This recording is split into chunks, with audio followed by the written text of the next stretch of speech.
Salut tout le monde, j'espère que vous allez bien. Aujourd'hui, on se retrouve sur un chantier qui a un peu dérapé et on va essayer de tout rattraper. On est chez un étudiant et il a la chance extraordinaire d'être propriétaire. Ça veut dire qu'on a énormément de marge de manœuvre. Par contre, il est étudiant et du coup, on n'a pas beaucoup de budget. Je vais vous montrer quand même qu'avec pas beaucoup de budget, on peut faire un appart qui soit hyper coloré, hyper personnalisé et hyper joyeux. Ici, on est chez Simon. Simon, c'est lui. Non vas-y, viens juste à côté de moi. Ah pardon. Et Simon et moi, on s'est un peu laissé emporter par nos idées hyper optimistes et maintenant faut qu'on rattrape tout. Let's go. Tout a commencé quand Simon m'a contacté. Simon, je le connaissais pas, mais il était abonné à ma chaîne et il m'a envoyé un message en me disant qu'il se sentait pas bien chez lui. Donc ça c'est la porte d'entrée. T'entres comme ça, c'est une pièce avec genre, là il y a un petit salon slash, là c'est un canapé lit, une cuisine, deux meubles, mais c'est de la récup et ils sont cassés. Très sympa, t'as une petite vue sur la tour Eiffel. Bon là on voit que moi. Il venait de passer le concours de l'internat de médecine et après une année de pression hyper intense, il avait besoin de tout l'inverse, de la couleur, de la lumière, du fun. On a pas mal discuté et j'ai réalisé petit à petit l'ampleur des problèmes fonctionnels de l'appart. La peinture s'écaille, le plan de travail est déglingos. Ça va, les images par arrête, filme pas ma vaisselle dans la douche. En fait, l'appartement, il est petit. Il fait que 14 mètres carrés et il a été refait il y a 40 ans par le grand-père de Simon. Et il mériterait une réflexion globale. Refaire l'isolation, le sol, l'électricité, changer les fenêtres, créer un linéaire de cuisine à la place de la penderie. Bref, des gros travaux. Donc j'ai dit à Simon, si jamais tu veux faire une réflexion globale, tu peux, moi je peux te donner des contacts d'artisans. Il m'a dit qu'il n'y avait pas moyen d'avoir le budget avant la fin de ses études. Donc il m'a dit qu'on pouvait partir sur des aménagements légers et s'éclater avec la déco. Il voulait des couleurs hyper fortes, des œuvres d'art partout. Et vous me connaissez, moi je suis une fanatique des couleurs. Du coup, j'ai dit oui. Avant tout, il va falloir qu'on fasse de la place et qu'on protège ses affaires. À ce moment-là, on a la patate. On se dit, mais de toute façon, comme on veut faire que des aménagements superficiels, ça va être super rapide. En une semaine, c'est plié. Et si vous voulez mon avis, je pense que c'est grâce à ce genre d'optimisme que les gens font encore du bricolage. Parce que ce que je ne savais pas encore à ce moment-là, c'est que ce tout petit 14 mètres carrés allait me bouffer ma vie pendant 1 mois et demi. Inclure 16 projets différents, dont certains complètement nouveaux, voire carrément terrifiants pour moi. Je n'ai aucune idée de ce que je suis en train de faire. Et tout ça avec la difficulté d'un budget inférieur à 1000 €. Le plan ici, c'est déjà nous occuper de ces énormes cloques qui restent d'un dégât des eaux. Alors en dessous c'est sec, donc il n'y a plus de risque. En fait, le deal de ce chantier, c'est que moi je ramène mes bras et mes outils, et Simon, lui, s'occupe de payer les matériaux, et surtout il participe à 100% du projet avec moi, entre 2 gardes à l'hôpital. En plus, il voulait apprendre à bricoler, et moi j'adore partager ce genre de moments sur les chantiers, donc j'étais trop contente. L'entrée en matière avec l'enduit, c'était absolument parfait, parce que c'est relativement facile, et c'est très satisfaisant.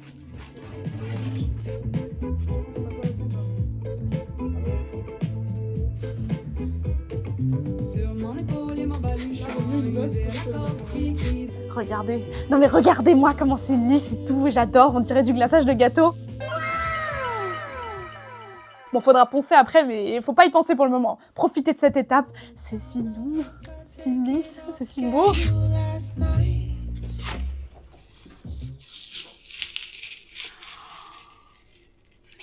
En attendant que ça sèche, petite pause déj et passage au magasin de bricolage, la semaine commence très bien. En plus, l'avantage, c'est qu'on doit acheter très peu de trucs. Ça, c'est parce que la semaine précédente, on est allé fouiller le garage de son père, la mine d'or des jeunes qui n'ont pas de budget. Non mais celle-là elle est bien hein. Ah putain, j'aime bien. Ah ouais. Ah ouais, c'est cool. C'est bon. Ouais, oui elle est bien hein. Elle est magnifique. Oh. Oh non, attends, je vais me faire mal. Les parents boomers, on les aime très très fort. Ils ont l'extrême bonne habitude d'empiler des tonnes de trucs dans un garage terrifiant de bordel. Par contre, j'ai enlevé ça. Tu n'es pas devant la caméra là. Ah oui, mais merde, non, oh merde. Des petites pinces à linge avec des coccinelles. Moi j'étais au paradis, hein. Je suis un gobelin des garages. Je m'éclate. Non mais tant mieux. Ah, ça c'est très très bien. Merci papa de Simon. Le principal problème fonctionnel de l'appart, c'est la cuisine, qui est juste l'inverse d'une cuisine fonctionnelle. Elle a pas de hotte, pas de lumière, un mitigeur qui fuit, une place absolument ridicule pour ranger des trucs ou mettre tout l'électroménager, la machine à café, le grille-pain, etc. Si bien que le frigo, le four et les épices sont dans le salon. Et surtout, Simon il fait 1m83, donc quand il fait sa vaisselle, il se cogne sur le placard du haut, et en plus il se casse le dos parce que le plan de travail est juste beaucoup trop bas. En même temps, on peut pas trop en vouloir au grand-père parce qu'en fait, s'il avait mis le plan de travail plus haut, ça empêche un des vantaux de la fenêtre de s'ouvrir. Comment est-ce qu'on a géré le problème de la hauteur de la fenêtre? Je vais vous expliquer tout ça. De toute façon, vous allez en entendre parler de cette cuisine. Ce jour-là, Alice est venue nous aider. C'est la copine de Simon et vous allez la revoir plusieurs fois dans la vidéo. D'ailleurs, vous allez voir passer plein de monde parce que les travaux, c'est toujours beaucoup plus sympa quand on est à plusieurs.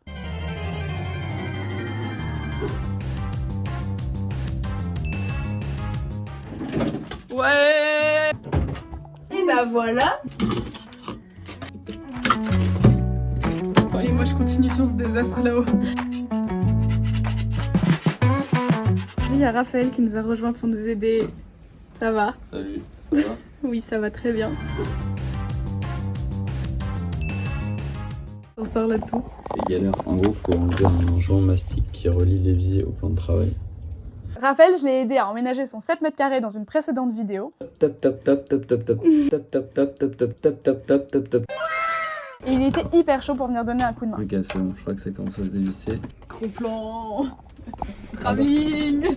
En plus, c'est l'expert de l'ingéniosité pour utiliser le moins de matériaux possible. À la base, on voulait remplacer ces meubles par des caissons Ikea tout neufs, mais Raphaël nous a fait remarquer que les vieux meubles étaient en bon état, qu'ils avaient tenu 40 ans et qu'ils pourraient probablement en tenir 40 de plus, contrairement à des meubles Ikea qui s'abîment très vite. Et il avait raison. Donc, on a bichonné ce vieux meuble. On l'a poncé, Raphaël l'a renforcé avec de la colle et des vis, et on a surélevé le meuble bas avec une plateforme qu'on a fabriquée avec une planche de la penderie. À ce moment-là, tout va encore très bien, on avance tranquillement et on pense avoir pris un bon départ. Ok Jeanne, mais avec ta plateforme, ça va rentrer en collision avec la fenêtre tout ça, non? J'arrive, 2 secondes. On a fixé ce meuble au mur et maintenant il est ultra solide.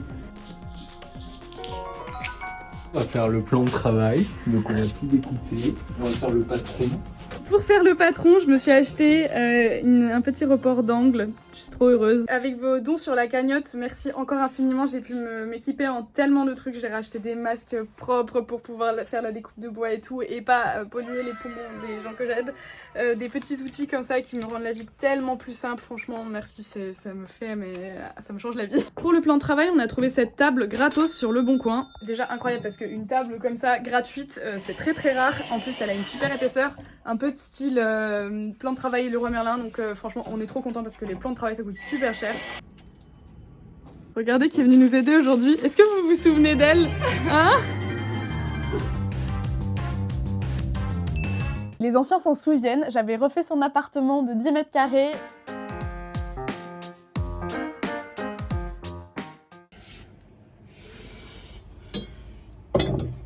Je vais faire reprendre cet angle-là avec mon renvoi d'angle, enfin comment ça s'appelle? Un petit report d'angle avec mon équerre à angle. Reporteur d'angle. Bon, en gros, j'y arrive pas parce que en fait, il est trop long et du coup, ça me bloque, tu vois. Je peux pas le mettre là, je peux pas reporter l'angle. Du coup, j'essaie de trouver un moyen et tout, mais je suis pas mathématicienne, moi. Comme ça, peut-être, ça peut marcher. Comme ça, tac. Et lui, il était comment? Et l'autre qui se marre derrière la caméra pendant qu'on vérifie pour la 1000e fois si on se trompe pas. Ça devient presque une habitude chez moi. À 1 mm, franchement. Je pense que c'est se casser la tête pour rien. C'est nickel. Ouais, c'est nickel. Ouais. Ça va être mon premier enduit. Si tu mets de l'eau trop vite dans ton enduit, après il y a des grumeaux, alors que si tu incorpores tout doucement, comme dans la pâte à crêpes, et bah ça fait une belle pâte bien lisse. Trop bien. T'es devenu trop un expert de l'enduit. Ouais. Dans ton petit pot à fromage blanc. Simon il passe vraiment de c'est ça mon truc préféré, ah non c'est ça, il y a 2 jours il m'a dit j'adore l'enduit, là il m'a dit j'adore la perceuse. Et là ça va être la scie sauteuse aujourd'hui je pense. Ah moi la scie sauteuse ça fait peur. Les apprentis médecins qui sont tout le temps à gérer des mourants et des scalpels qui ont peur de la scie sauteuse, moi ça me fait marrer. On se protège les poumons et on bien. met un masque. Je suis fière de vous. En vrai c'est vraiment trop chouette de voir des gens que j'ai aidés venir filer des coups de main sur d'autres chantiers. Pour une première ça va hein. Je comprends complètement l'intérêt de travailler avec des professionnels, c'est beaucoup plus fiable, c'est absolument nécessaire parfois, mais c'est vrai que pour moi, la sociabilité de chantier, c'est une sociabilité qui est très particulière et que je trouve très belle. Et typiquement, c'est le genre de sociabilité qu'on retrouve sur les chantiers participatifs par exemple, mais ça je vous en parlerai dans une prochaine vidéo. Ils sont prêts pour la scie sauteuse. Faut que j'appuie ou pas? Faut que le patin reste bien droit, tu vas voir ça va avancer tout seul. Bon, par contre, on a une petite galère. Le côté du plan de travail, c'est cassé net. En fait, le lamellé collé, c'est plein de bouts de bois qui sont collés les uns à côté des autres. Ce qui fait que quand on a des morceaux très fins comme ça, où le bois va dans ce sens-là, c'est vachement moins solide. C'est pas très grave chez nous parce que sous ces morceaux très fins, il y a des tasseaux, donc ça va supporter le poids. Donc voilà, on a recollé, on a mis des tasseaux pour l'alignement. Donc voilà, on poncera tout ça quand on reviendra du déj, hein Simon? Oui, parce qu'on a très faim. Oui. J'ai fini la journée en mettant du vernis sur le plan de travail pour qu'il soit imperméable.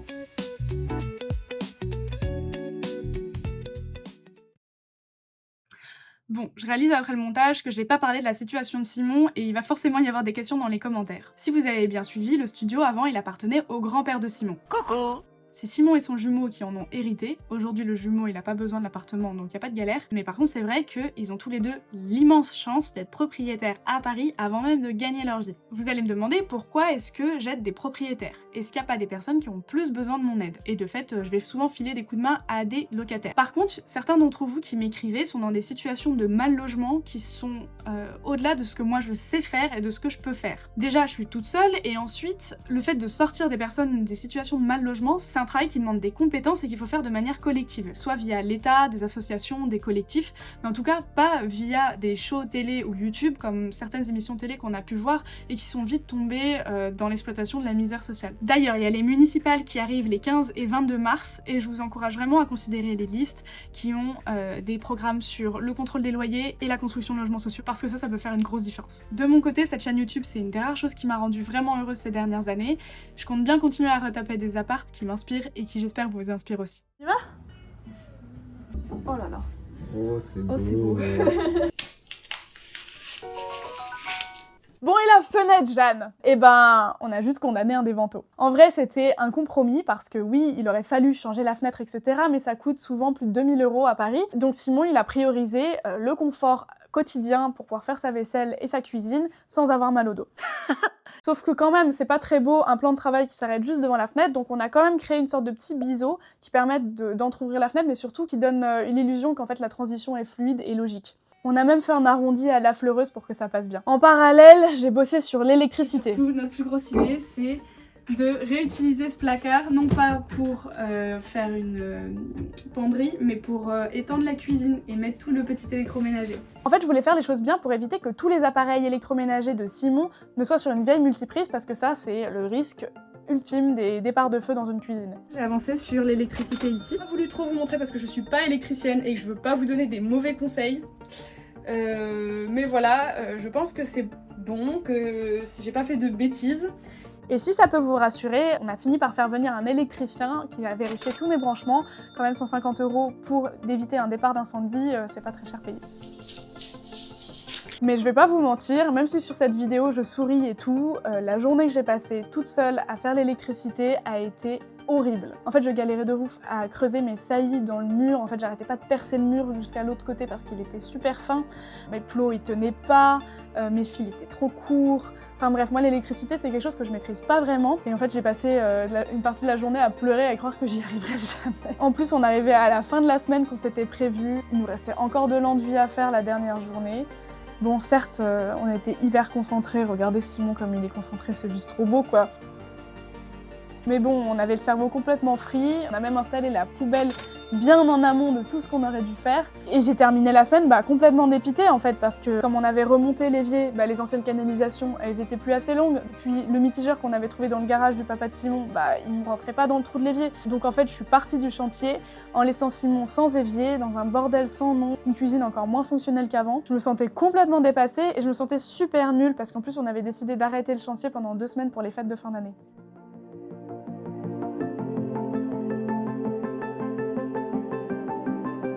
Pendant les vacances, je me suis vraiment posée, j'ai réfléchi et ça m'a permis de prendre le temps de préparer le prochain gros chantier qui était celui du carrelage. Comme on avait une toute petite surface, on a regardé sur Le Bon Coin parce que souvent sur Le Bon Coin, les gens ils revendent le carrelage qui reste après leur rénovation. Quand j'ai vu ce carrelage Terrantina que je ziote depuis des mois en seconde main sur Le Bon Coin, j'ai direct proposé à Simon. Et pourquoi je dis gros chantier? Parce que moi j'ai jamais fait de carrelage de ma vie et en plus, il fallait que j'apprenne à utiliser une meuleuse. C'est la première fois que j'utilise une meuleuse et je suis un peu stressée, donc souhaitez-moi bonne chance.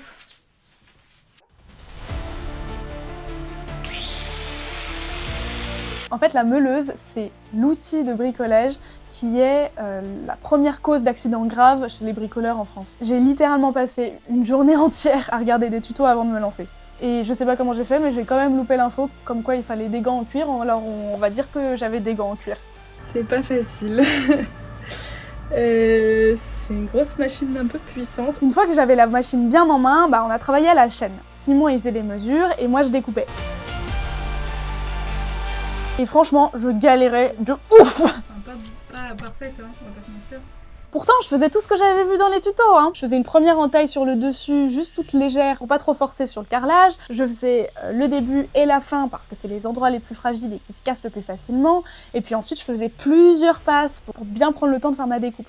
Mais quand même, j'avais des résultats qui étaient pas ouf du tout. Et en fait, j'ai complété ça par d'autres tutos, où j'ai trouvé une solution qui pour moi a fait toute la différence, c'était celle de pulvériser de l'eau sur ma lame. Là, mon tel se casse la gueule, mais du coup, ça montre très très bien le bras de Simon qui refroidit ma lame avec de l'eau. C'est pas mal, hein, par rapport aux autres, regarde. Ah ouais, c'est mieux. Bah, je sais pas, t'en penses quoi? Ouais, peut-être un peu, hein, quand même. Ah oui, et la dernière technique qui m'a été vachement utile, c'est pour les carreaux que j'avais besoin de couper à 45 degrés. En fait, il faut vraiment laisser une tranche de 2 mm sous la surface du carreau. Parce que comme j'ai un masque, je vois rien de ce que je fais. Enfin, je vois moins bien. Du coup, là, ça me permet d'avoir un repère clair. Et on commence en fait la découpe à 45 en dessous, parce que sinon, ça fait beaucoup trop d'éclat. Je vous mets toutes les vidéos qui m'ont été utiles en description. Génial avec les chantiers carrelage, c'est qu'on se voit tout le temps avec des tas de pas possibles. J'ai l'impression que t'as les cheveux blancs. Ouais, moi j'ai pris 30 ans dans le Franchement, je trouve que par rapport au début, c'est bien. Hein. Les premiers carreaux, ils ressemblaient plus à ça. Et à ça, surtout. Et maintenant, on en est là. Pas mal, hein?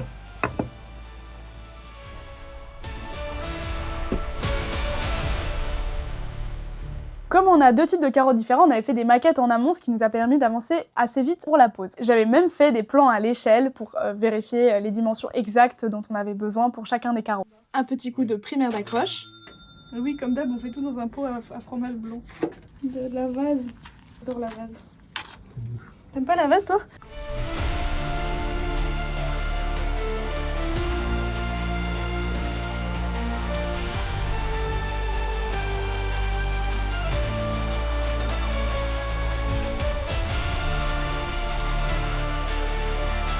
Splotch, splotch, splotch. Tu regardais comment c'est cool quand ça squeeze. Oh, j'adore. Squeeze. Là, ça déborde et tout. Oh mon dieu, c'est tellement cool. Poser un carrelage, c'est pas ultra compliqué, mais c'est dur de bien faire. Du coup, merci au conseil de Rick le carreleur et puis aussi de cette vidéo aussi. Vive YouTube, sérieux. Au milieu du carrelage, on a voulu installer une étagère. En fait, l'idée, c'était que si on l'installait après coup, ça allait être compliqué d'aligner l'étagère au motif des carreaux en relief. Donc, on a décidé de faire ça entre deux rangées de carreaux. Pour ça, il fallait qu'on visse des cornières derrière les carreaux. J'ai aussi découpé des carreaux pour contourner la prise que j'avais installée. Le lendemain, j'ai découpé l'étagère et on a continué notre bonhomme de chemin. En attendant, Simon a trouvé sa nouvelle passion préférée. Le carrelage. Mais en plus, c'est vrai, il adore ça. On a comblé ce petit espace avec des chutes que j'ai découpées. Et en haut, c'était Simon qui faisait la pose parce que je suis trop petite et ça me fatiguait les bras.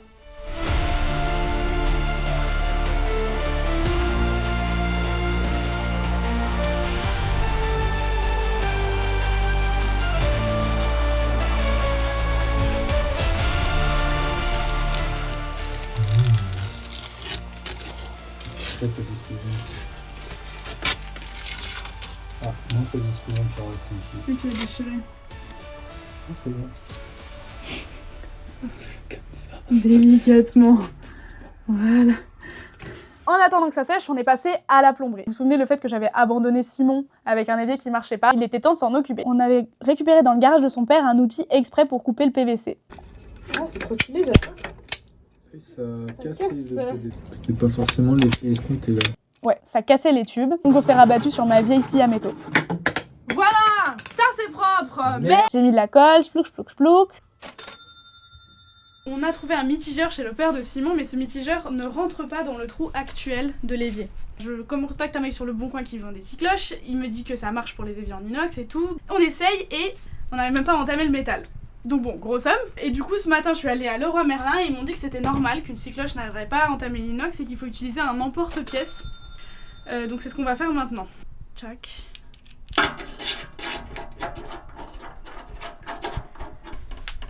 serre. Ouah. En vrai, c'est pas si difficile. C'est un peu constant comme difficulté, tu vois. C'est pas comme quand tu vis, c'est que c'est de plus en plus dur. Wow, caméra en carton. Ah, ah. Oh, oh, oh. Et voilà. C'est trop marrant. La la la la la la la la la, les professionnels. Mais en fait, on s'est rendu compte après coup que le robinet du garage de son père, bah, il fuyait aussi. On avait le seum d'avoir acheté un emporte-pièce à 17 balles pour un robinet qui marche pas. Du coup, on verra ça plus tard et on allait bouder en faisant les joints du carrelage. Franchement, c'était une galère aussi. On en a pas eu assez, mais genre il nous en manquait pas assez pour faire genre 3 joints. Donc la journée du seum, quoi. De somme en somme, on avait besoin d'une petite victoire, donc on est passé au lit. Bon, à ce stade, c'était un peu Tetris pour arriver à manœuvrer dans ce petit 14 mètres carrés. Aujourd'hui, on commence le lit. On a récupéré un lit qu'a fabriqué un gars comme ça, juste avec des grosses lambourdes bien solides sur le bon coin. Il est un peu trop grand, donc il faut qu'on le redécoupe. Et l'idée, ça va être de venir le visser dans le mur, là, avec des grosses vis, pour qu'il soit, qu'il soit suspendu au-dessus de cette commode pour gagner de l'espace. Et du coup, derrière, il y aura tout cet espace pour mettre des trucs. C'est immense en vrai. Est-ce que je dépasse là ou pas? Non mais tu peux passer, mais tu peux aller. Coucou. C'est ma scie japonaise, c'était mon cadeau de Noël, je suis trop contente.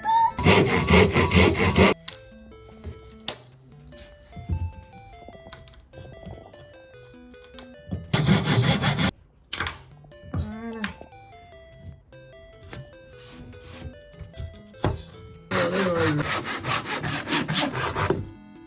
Est-ce que je suis addict à ma scie japonaise? Oui.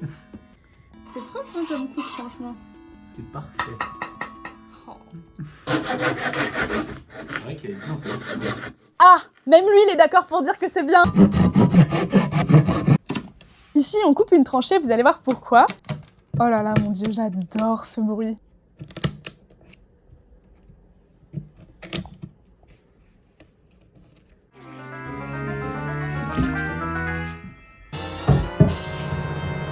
Il arrive un truc bizarre, c'est que cette lambourde-là, quand on la regarde, on s'est dit putain, mais on l'a coupée trop courte, qu'est-ce qui se passe? Et en fait... De malade. Et en fait, non! C'est la bonne dimension! Qu'est-ce qui se passe? C'est quoi cette illusion d'optique? Très content, enfin un peu de reconnaissance, merde. C'est des allers-retours, beaucoup d'allers-retours. Simon se plaignait que je filmais jamais les allers-retours à Bricorama. Alors que ça nous prend énormément de temps. Ouais, c'est clair. Bon, ça nous prend du... Là, c'est pas mal, non? Petite comme ça, tu veux? Non, trop petite.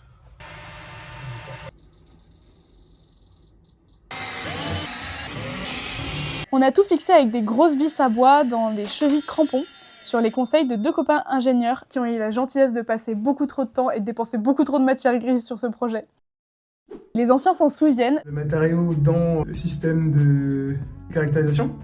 C'est quoi un système de caractérisation?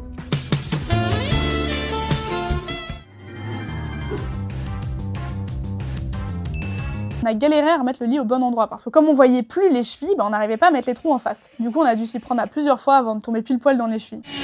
Oula. Ouais, alors non, là, le bruit très fort dans la visseuse, c'est en fait une sécurité. Dans vos perceuses visseuses, généralement, vous avez une bague qui permet de dire jusqu'où est-ce qu'elle force. Par exemple, si vous êtes sur des toutes petites vis où c'est un peu périlleux, etc., vaut mieux mettre un forçage assez léger. À l'inverse, si vous voulez mettre beaucoup de force, il faut mettre un gros numéro, et puis quand on veut percer, il faut le mettre au maximum. Oui. Ah, c'est très haut! Petite maison dans les arbres. Ouais. J'arrive même pas à monter. C'est vrai que c'est haut. J'adore. Ouais, c'est trop bien. Est-ce qu'on peut prendre 5 minutes pour faire le thumbnail? Qu'est-ce que c'est que ce truc? Hein? Tu les tringles à rideau. Mais c'est insupportable comme objet. Un autre problème de la part de Simon, c'est que les rideaux dans la cuisine tenaient un peu par la force du désespoir. Et pour lui, du coup, c'était super difficile d'avoir un noir complet, typiquement pour dormir quand il revenait de ses gardes. Du coup, ce qu'on a fait, c'est qu'on a installé une grande tringle souple autour de son lit. Elle était hyper galère à modeler pour qu'elle soit droite, d'ailleurs vous allez voir qu'on n'y est pas arrivé, mais au moins elle était pas très chère. On fait ça dans une recyclerie et regardez, elle marche!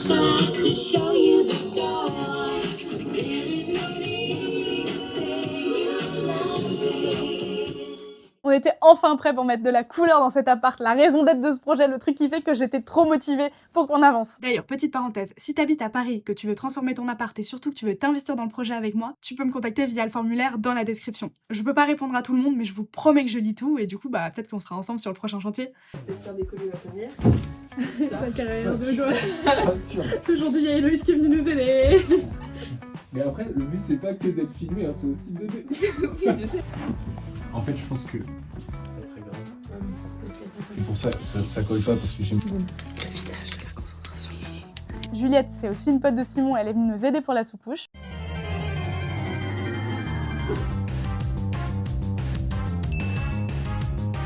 En fait, là, tu le remouilleras, mais en gros, l'idée, c'est que quand tu vas faire ça, en fait, tu vois, là, ça fait des petites vagues comme ça, à chaque fois. En fait, tu vides ton pinceau. Ok, je comprends.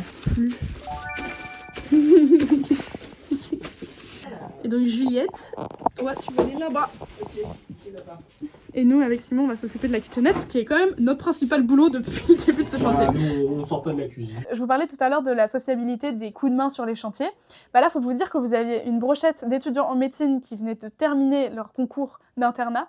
Donc, ils avaient passé 1 an dans leur bouquin, hyper stressés. Et là, ils se retrouvaient à faire un truc manuel avec plein de couleurs. Ils étaient super contents et moi, j'étais trop contente que ça leur ait plu. J'ai encore mis Simon sur les tâches préférées, à savoir les joints. Loin. Yes. Avec une vieille cartouche qui n'a plus d'embout. Aujourd'hui, pour la peinture en couleur, il y a Alice qui est venue nous aider. Coucou. Je vous avais dit que vous la reverriez. Et comme on est des gros rats avec Simon, on a décidé d'utiliser une vieille peinture qui vient du garage de son père, qui a vraiment une super gueule. Il y a des mouches là-dedans. On revient après la pub. C'est ce qu'on dirait. Une stéatorée. Alors pour info, la stétorée, c'est un trouble digestif caractérisé par l'augmentation des graisses dans les selles. Et non, je vous montrerai pas les photos ici. Hein Simon, on a pas assez de peinture avec ce pot. Du coup, qu'est-ce qu'on va faire? On va utiliser celui-là. Et on va faire quoi avec? On va les mélanger. Alors c'est bien de la peinture à l'eau, mais de la peinture à l'eau. J'adore la peinture. Non. De les Teletubbies. Vous vous rappelez que Simon, il voulait des couleurs vives. Pour démarrer, je me suis inspirée d'une petite affiche qui était là et qui servait à cacher les cloques. Oui, ces cloques-là, du début. C'est une affiche de La Danse, de Chagall, et les couleurs sont juste hyper intenses, elles sont trop belles. À partir de là, j'ai créé plein de moodboards avec des images d'intérieur très colorées, pour un peu affiner ce qu'il voulait. D'ailleurs, je me tâte à faire des lives où je crée ce type de moodboard, du coup, si ça vous intéresse, dites-le moi en commentaire surtout. Déjà, Simon, il voulait une cuisine jaune et rouge, et après le passage chez ses parents, je savais très bien d'où ça venait. Pour le reste de l'appartement, on a pas mal travaillé avec un nuancier de couleurs et puis avec des modélisations 3D, parce que ça permet de voir s'il y a des couleurs qui sont trop imposantes ou qu'on voit pas assez. Oui. Oh my god. Voilà. Si vous vouliez enfoncer des portes. C'est trop bien. C'est un beau jaune, non? Oh, ça va être une dinguerie. Ok. Oh yes. Ah waouh. Ok, il est beau. C'est un très beau vert. Comment je fais pour pas faire le mur? En haut là, le plafond. Il faut faire le plafond. Ah bah. La raison pour laquelle il faut peindre le plafond, c'est que l'idée c'est de faire une sorte d'alcôve, une pièce dans une pièce. En fait, souvent quand on veut mettre de la couleur dans une pièce mais qu'on a un peu peur d'y aller trop franco, on se dit je vais juste peindre un mur. Les murs d'accent c'était vachement la mode il y a quelques années et je suis assez contente qu'on commence à en revenir parce que pour moi il y a un problème principal au mur d'accent. Pour que ce soit très joli, il faut qu'il y ait des éléments qui viennent l'encadrer. Par exemple là vous voyez qu'il y a des rideaux qui viennent créer une sorte de flou qui cache le bord du mur. En fait, sans ça, le problème c'est que les bords des murs sont des lignes très contrastées et qui font que le mur risque de ressembler juste à un rectangle qui flotte dans l'espace sans aucun sens. Ce qu'il faut retenir, c'est que la couleur, ça a un très fort pouvoir pour isoler les choses. Et donc, il faut l'utiliser en tandem avec l'aménagement. Par exemple, si tu veux unifier ta pièce, tu peins tout dans la même couleur. Si tu veux créer un petit coin spécifique, bah tu le peins dans une autre couleur, assez contrastée avec le reste. C'est ce qu'on a prévu de faire ici, et en plus, on va rajouter des rideaux autour, comme ça rajoute un effet un peu pièce en enfilade, ça donne l'impression qu'il y a plein de mystères derrière les rideaux et que l'espace est beaucoup plus grand qu'il ne l'est. Pendant ce temps, je me suis occupée des portes des vieux meubles de la cuisine, mais il suffit que j'ai le dos tourné 2 minutes et... Tiens, pour commencer à racler, Tu remets remets-le dans le... Ouais, dans le...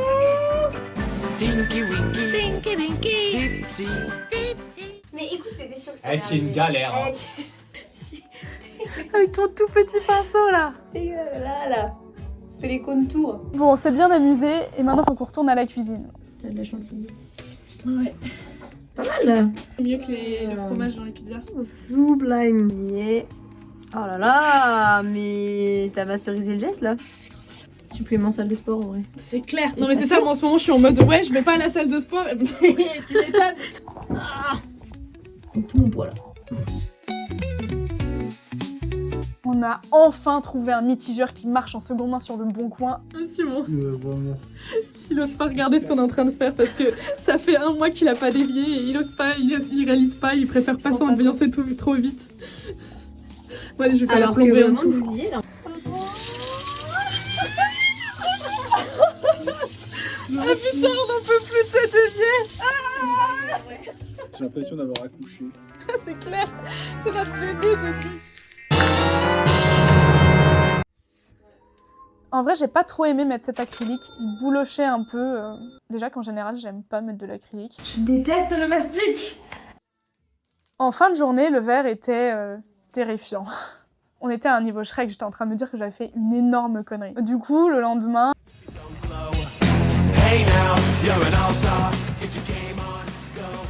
En fait, ça va. En fait, ça va. En fait, c'était ma LED qui faisait que tout était fluo. Et du coup, ça rendait super moche. Alors qu'à la lumière du jour, franchement, c'était pas mal. De toute façon, faites-moi confiance, à la fin, ça va être trop stylé. J'ai pris le temps de poncer toutes les petites coulures avant la dernière couche de peinture. Et oui, j'écoutais la musique de Shrek en arrière-plan.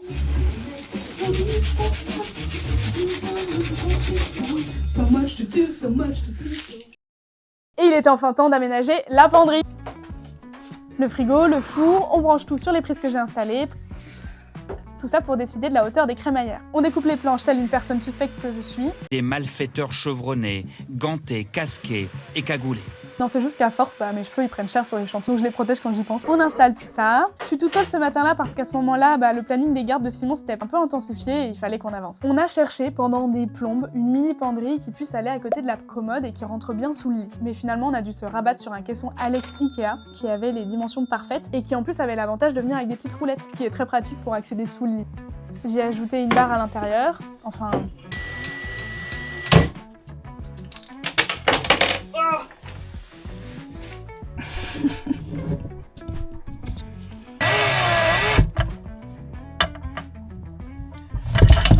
Ah! Mais purée, pourquoi c'est toujours le deuxième qui est aussi galère? Comment j'ai pu en faire 3 et la 4e, c'est impossible. Jusqu'à ce que je me rende compte que c'était quand même beaucoup plus simple si je mettais le même à l'envers. Coucou! Voilà! Le lit est quand même assez haut, alors en cherchant des escabeaux sur le bon coin, je suis tombée sur cette échelle de lit parfaite qu'on a scie à hauteur et vissée. À partir de là, c'était les touches finales. Tant que j'avais la scie sortie, j'ai décidé d'utiliser une chute de la table en bois massif pour fabriquer une planche à découper adaptée. Je vous explique. La kitchenette de Simon, elle a quand même très peu d'espace plan de travail. Du coup, l'idée c'est de faire une planche à découper qui se pose sur l'évier et qui soit parfaitement adaptée à la forme de l'évier pour ne pas bouger quand on l'utilise. Pour ça, j'ai découpé la planche pour qu'elle épouse parfaitement la forme de l'évier et j'ai utilisé une affleureuse avec une fraise à 45 degrés pour se rapprocher au max de la forme du renfoncement de l'évier. Je l'ai pas fait trop profonde, comme ça quand il l'utilise, Simon peut encore rincer un truc, essorer son éponge, bref, comme ça il a encore un peu accès à l'évier. Petit ponçage tremblement de caméra, et on termine avec une couche d'huile de lin.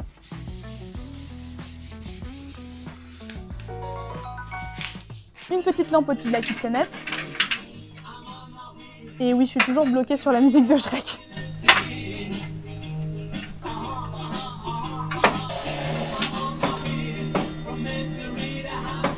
Là, je perce le placard pour passer des câbles. En fait, j'avais amené des câbles depuis ma boîte de dérivation dans le mur, puis dans des goulottes à l'intérieur du placard. Une hotte aspirante pour la cuisine. C'est la première fois que je teste ce genre de produit et Simon nous donnera un update dans quelques mois pour savoir si ça marche bien. Un égouttoir sur l'étagère. J'accroche une petite étagère dans ce coin.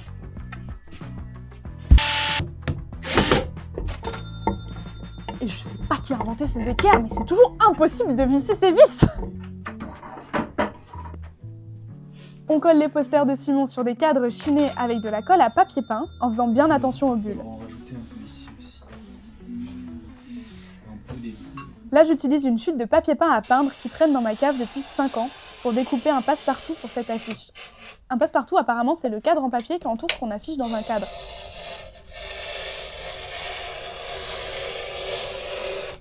C'était hyper relaxant à faire. Le bruit du cutter, là...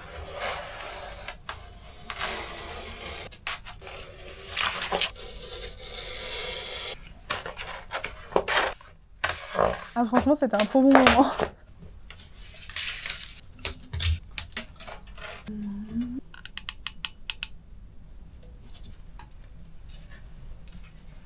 Ensuite, il a fallu choisir les emplacements des cadres.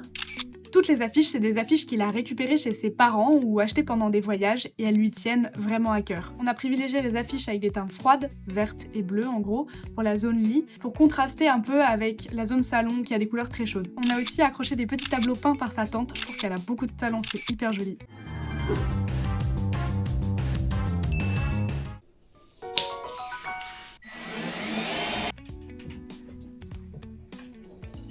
Là, vous allez me dire que le miroir est trop, mais vous allez comprendre pourquoi.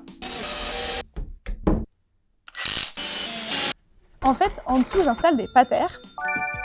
Mais surtout, en le mettant haut comme ça permet d'avoir des perspectives vers le ciel. Quand on passe en fait du salon à la cuisine, et en fait le miroir nous reflète le ciel, ce qui donne l'impression d'avoir des fenêtres partout et d'être dans un appart encore plus lumineux. J'ai récupéré la lampe trop grande qui était dans la cuisine pour la mettre dans le salon et je l'ai décalée à l'aide d'un crochet pour que ça rentre pas dans les rideaux.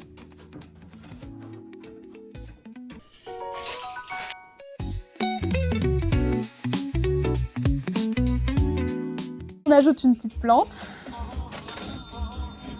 Et oui, c'est toujours Shrek en arrière-plan. On lisse les rideaux. Et pour finir, c'est la dernière touche de couleur dans cette pièce.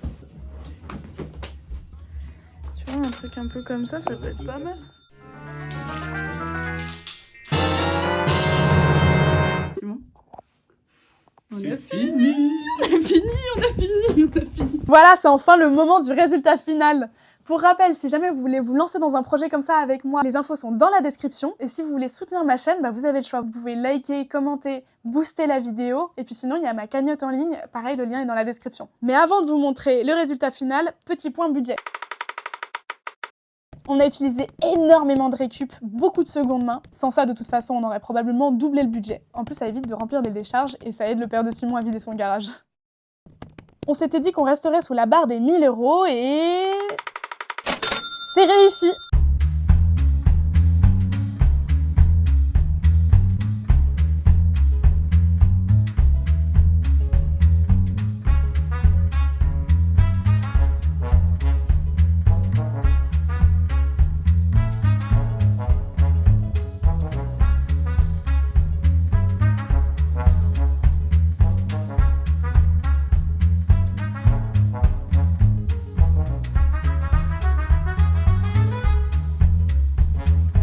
Je vais pas vous mentir, c'est l'appart le plus joyeux que j'ai jamais vu. Et dans cette période pourrie, ça me fait du bien.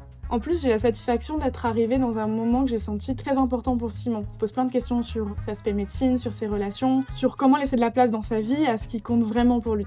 Et lui donner comme ça un lieu qui exprime ses goûts, sa personnalité, son fun, sa sensibilité, j'espère que ça va l'aider à s'affirmer dans les années qui viennent, à ancrer ses décisions dans ce qui lui apporte le plus de joie. Typiquement, là, vous avez un petit coin violon pour qu'il puisse pratiquer tranquillement avec son taureau violoniste pour l'inspirer. Je suis fan de l'harmonie des couleurs qu'il a choisies.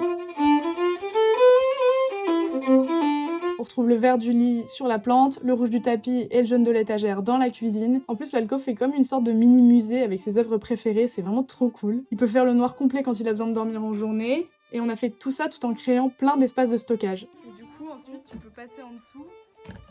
La cuisine a doublé de taille, elle est tellement plus fonctionnelle, avec plein de place pour l'électroménager et les provisions, au lieu d'être éparpillée un peu partout comme avant. La kitchenette en tant que telle, elle est canon, avec ce carrelage, la planche à découper et surtout une bonne hauteur de plan de travail. Perso, j'adore, mais j'ai hâte d'entendre ce que vous en pensez dans les commentaires. Personnellement, j'ai adoré ce chantier. Malgré les galères, on faisait un binôme hyper chouette avec Simon et j'ai pu m'amuser sur des chantiers un peu plus imposants que d'habitude. En tout cas, merci d'avoir regardé cette vidéo. J'en ai d'autres qui arrivent qui sont toutes plus pleines de couleurs les unes que les autres, donc je vous dis à la prochaine. Bisous! C'est la première fois que je tiens un violon.